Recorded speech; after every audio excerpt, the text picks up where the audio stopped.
Hello, good morning guys. Ayan mga sis, ayan it's me again for today's vlog or video. Ayan, may pag-uusapan tayo. Pag-uusapan natin about unoriginal content. Paano ba tayo nagkakaroon ng unoriginal content violation sa ating mga account? Ayan. At ano po ang ating gagawin kapag nagkaroon po tayo at kung paano ba natin ito maiiwasan na magkaroon tayo ng unoriginal content violation sa ating mga account. Unang-una po, ayan, tandaan lalo na sa mga beginners.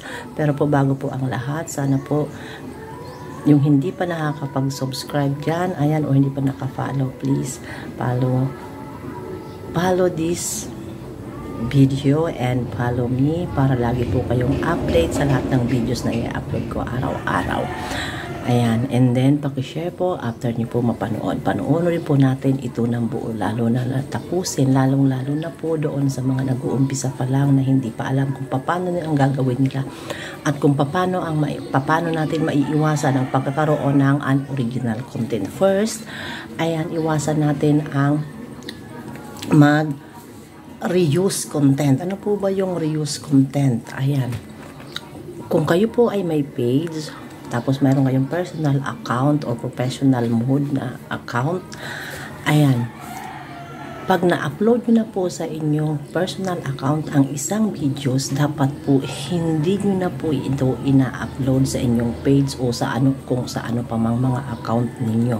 Kasi po, tandaan kasi po, kahit po videos nyo po yun, ay magkakaroon pa po kayo ng unoriginal content dahil doble na po, ayan, duplicate na. Inulit nyo ang pag-upload ng inyong videos sa parehong account ninyo. So, hindi po pwede yun. Kaya kung kailangan nyo mag-upload, kung kayo ay may page, gumawa po kayo ng panibagong videos na i-upload sa inyong page or profile account. So, dapat po isa lang po ang pag-uploadan nyo ng inyong videos. Yan ang unang-una kung bakit tayo nagkakaroon ng unoriginal contents violation. Pangalawa po,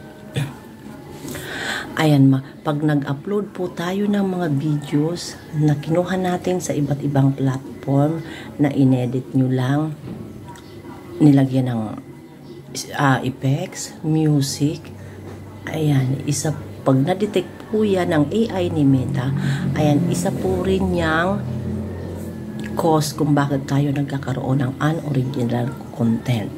Ayan, kaya hindi po, bawal po tayo, pinagbabawal po yan. Number 1 na bawal kay Meta ang pagkuha ng ibang mga videos mula sa iba't ibang platform. Ayan, dalawa. So, ang pangatlo po ay ang pag-share natin ng mga videos ng ating mga co-content creator or pag-remix. Okay lang po na mag-share tayo ng ating mga videos kung nagustuhan natin isang video ng ating co-content creator, pero make sure po panoorin ng buo at para makaiwas na magkaroon tayo ng unoriginal content dahil baka mayroon siyang nasabi doon na hindi maganda na nakalabag siya sa rules ni Meta at madadamay po kayo pag na-share nyo iyon. And pang-apat, huwag po tayong yun, parang similar lang dun sa pangatlo. Huwag po tayo mag-share ng mga videos na labag nga o hindi nakasunod sa community standards ni Meta. Gaya po ng mga videos ng violence, bullying, harassment, or videos na halimbawa mayroong mga aksidente sa kalsada tapos na ipakita niya yung pangyayari doon sa video na yun at na-share mo yung hindi magandang kaaya-ayang panoorin doon sa videos na yun, ay magkakaroon po tayo ng unoriginal content violation dahil sa pag-share ng mga ganong videos na hindi nakasunod sa community standards ni Meta. So, damay po ang inyong account. O, sana po malinaw guys sa mga nagsisimula dyan. Tandaan nyo mabuti. Unawain lahat ang mga community standards at monetization policy content ni Meta. So, sana nga po, ayan, sana nakatulong sa iyo.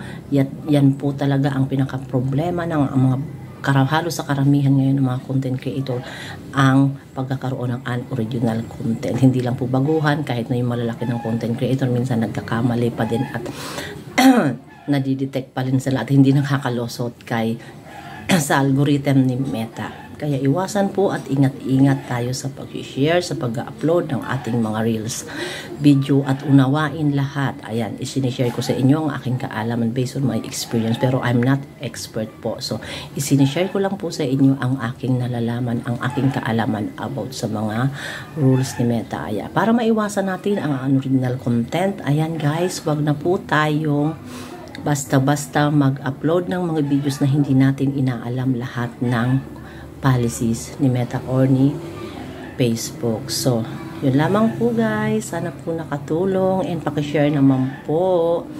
Ayan, follow me for more para lagi po kayong updated sa aking mga Reels video, and you can subscribe also my channel, Slyns TV, ang aking YouTube channel. And thank you so much sa panonood. Have a nice day guys. Bye. God bless us. Salamat. Thank you for watching.